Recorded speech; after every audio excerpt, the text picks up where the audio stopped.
Thack-A-Nory, Thack-A-Nory, Thack-A-Nory, Thack-A-Nory, Thack-A-Nory, Thack-A-Nory. Right, well, welcome to Thack-A-Nory, which is a bit of a strange title. It's a bit of an in-gag with one of my colleagues who basically pestered me to do this, and he decided that he would like a play on my name, and he kept on going Thack-A-Nory, Thack-A-Nory, and so the price he has had to pay for doing that is he's had to do the intro voiceover. Thack-A-Nory, based of course on Jackanory, but Jackanory, the television programme, is based on a poem. I'll tell you a story about Jack-A-Nory, and that is therefore public domain.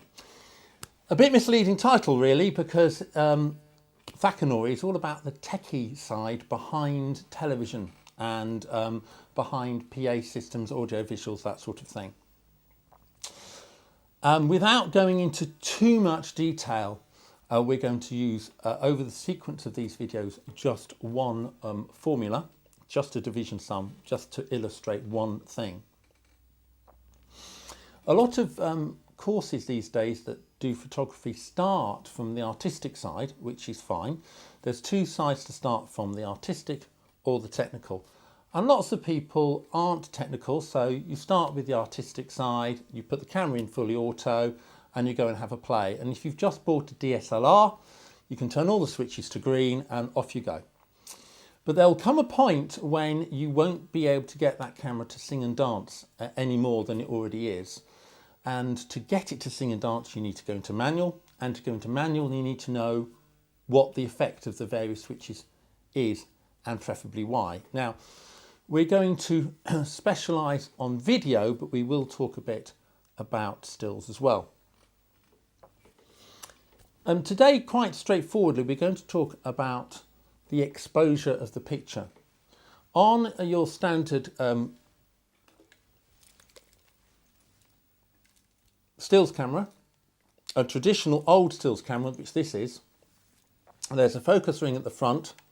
We'll come to focus at another time. And there's no zoom on that. It's what we call the prime lens, a fixed lens. And then behind that is the iris ring. And if I were to take the lens off and point this at another camera I don't have, we'll insert a gratuitous cutaway at this point, you can see the iris changing. And that set of metal plates is pretending to be like the iris in your eye. So the more open it is, the more light it lets in. And if it's very bright, then you can close that up.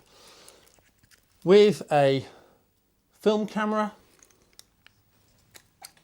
open the back, and the film would go here. Now on a DSLR or a video camera, again, the sensor is here, and you can see through the lens. Before we put the stills camera down, notice this black thing at the back here. This is the shutter.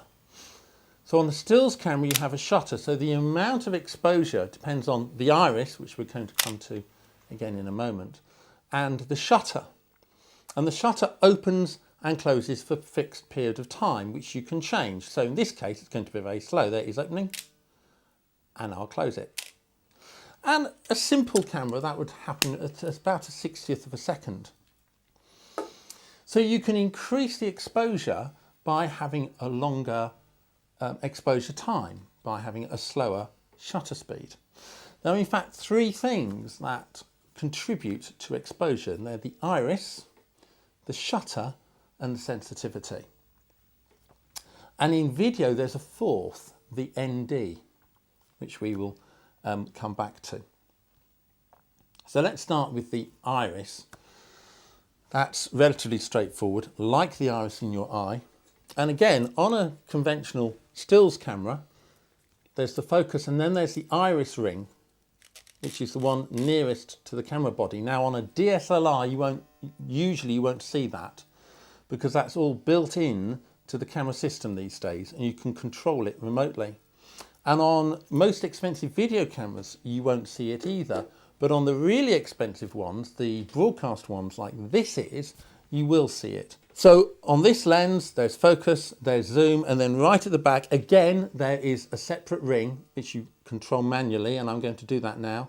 And this camera is connected to this television, and you can see the picture getting brighter and darker. And as I'm doing that, those metal plates are moving within the lens and making a hole bigger and smaller. Now on the side of the iris there's some funny numbers. This one starts at 1.7, then 2.8, 4 and so on. We will, on a separate video, we'll do what those numbers mean. All you need to know right now is the lower the number, the wider the iris, the more light's coming in. The higher the number, it sounds a bit contradictory, but the higher the number, the tighter the iris and the darker the picture will be. And those numbers, each one of those numbers on the iris, as you move between one and the other, it lets half the amount of light in if you go in one direction, or double if you go in the other. So I'm currently on 1.7. If I move to 2.8, that picture is half as bright. If I do that again from 2.8 to 4, that's half as bright again. And on the shutter on a stills camera, that works again in double increments. So this I've got set just to fire with my finger, but normally that would go a second, half a second, 30th of a second, 60th of a second, and then they round it up to 125 because then 125, 250, 500th, 1000th, and you can see how they are half and double of each other. So you can open the iris and then close the shutter speed and make the exposure exactly the same. Well, why would you want to do that? What's the point in doing that? Well, on a stills camera, you might want a fast shutter speed because a fast shutter speed means you can freeze things. So if you've got sporty action, you might want a still frame. Or you might want to deliberately blur things. And that's about getting that camera to sing and dance. So you might say, hey, I want tight frozen pictures, I want fast shutter speeds, therefore I'm going to open the iris up. Or you might say, no, I want blur, arty, lovey, darling pictures, darling, and therefore I'm going to run a very slow shutter speed, but run the iris really tightly instead. Now on a video camera, there's no shutter. Well, actually, that's not actually totally true. And this camera does have a shutter. I'll just switch that in there. And as you can see, the pictures have got darker. But shutters on video cameras are relatively new. They've only been around for the last 20 years. And actually, they cause all sorts of problems. They're very specialist use. They used to be used to get computer monitors to stop flickering. Apart from that, there's very little use for them. They're used sometimes for sports slow-mo. Primarily, you start playing with shutter speeds with a video camera and you end up with a whole load of grief. We will do shutter speeds at another time. Video cameras work at a fixed shutter speed as far as we're concerned for now, at 25th of a second all the time. Now, if you've got a DSLR and you're using it for video and you're watching this now, might be worth going into your menu settings, because if you're already shooting video, you may find that your video settings are set to 30 frames a second and not 25. And that's the American standard. It will work because modern computers are that clever, they'll just deal with it. But you do live in Europe, and there is a reason why TV cameras work at a 25th of a second, and that is because mains lighting flickers at that rate. Again, not so much now, but still true to a certain extent. So you may get all sorts of weird effects if you run to 30th of a second, 30 FPS, it'll be marked. And also, why make life difficult for yourself? Because everybody else in Europe is running at 25 FPS, 25 frames a second.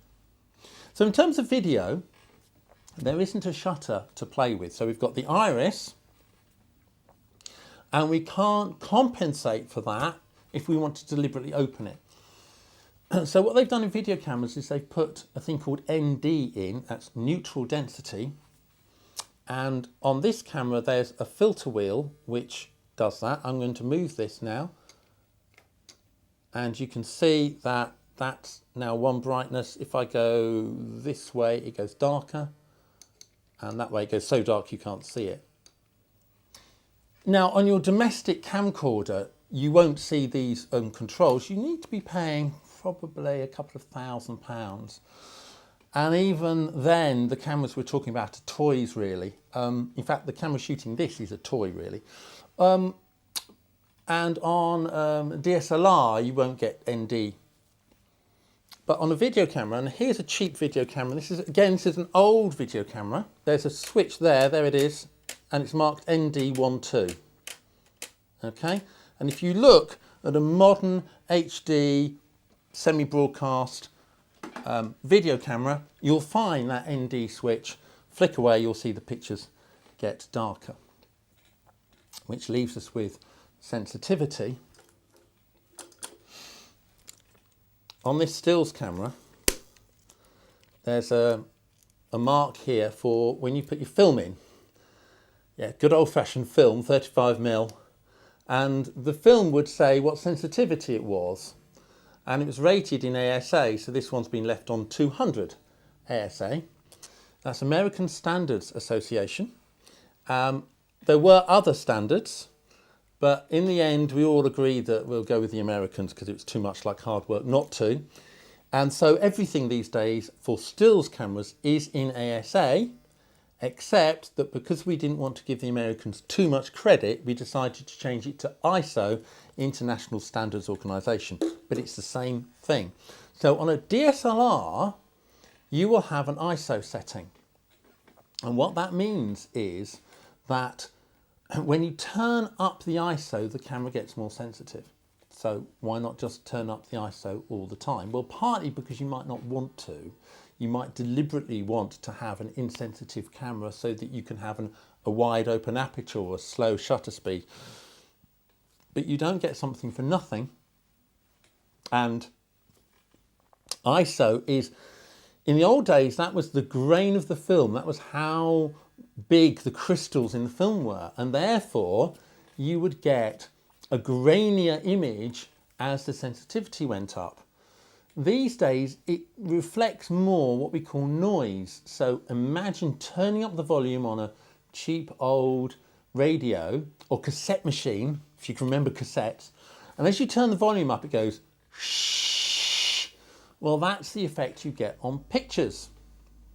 And on a DSLR, you don't want to be shooting 1500 ISO on your videos, really. Do try to avoid doing that.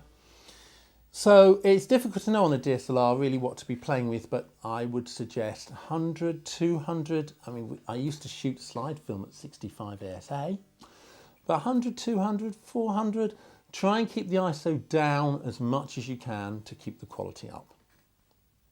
On a camera that's video, there's a switch somewhere marked, or a menu these days, marked dBs, decibels. And the one you want is 0 dBs. Now on this particular camera is running at 6 dBs at the moment because it's quite dark in here. So this is, you can change the settings on each of the switch settings on here. It will go actually more sensitive. But I'm going to take that down to 3 dBs and now down to 0 dBs. So in an ideal world, you want to be running your camera at 0 dBs. You can get away with 3 and you can get away with 6. 9 may start to show. The more modern the camera, the better it is. The less noisy it looks.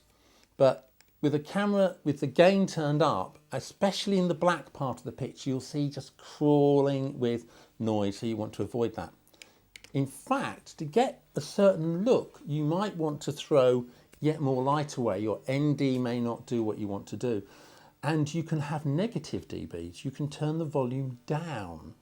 And that's quite a trick that quite a lot of us news guys are using at the minute. So I have my cameras normally set up to -3 dBs, 0 dBs, and +9.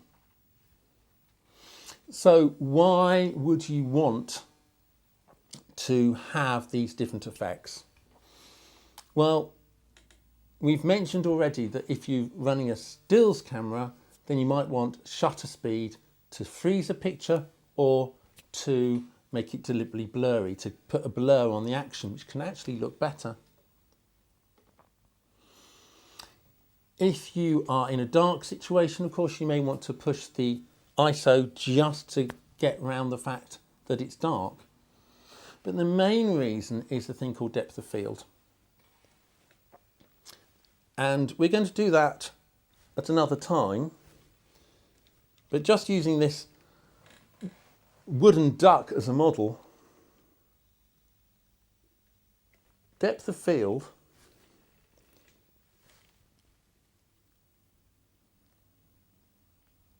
is where a low depth of field, people like low depth of field these days. And it's where the one object is in focus and nothing else is. So if I stick my finger nearby, you can see that my finger is completely soft. And if I take it to where this is, it's only just in focus here. And if I go out the back, it starts to come out of focus very, very, very quickly. My finger is only 1 inch behind the duck at the minute, and it's already out of focus. And people like that, they think it's really, really, really sexy, and low depth of field is really in at the minute. But to get a low depth of field, you need to zoom in, which we will come back to, and or have a wide open iris. And therefore, to have a wide open iris, you need to get rid of all the light that you've got. So you need to have a faster shutter speed, or put ND in, or make the camera insensitive on its sensitivity settings.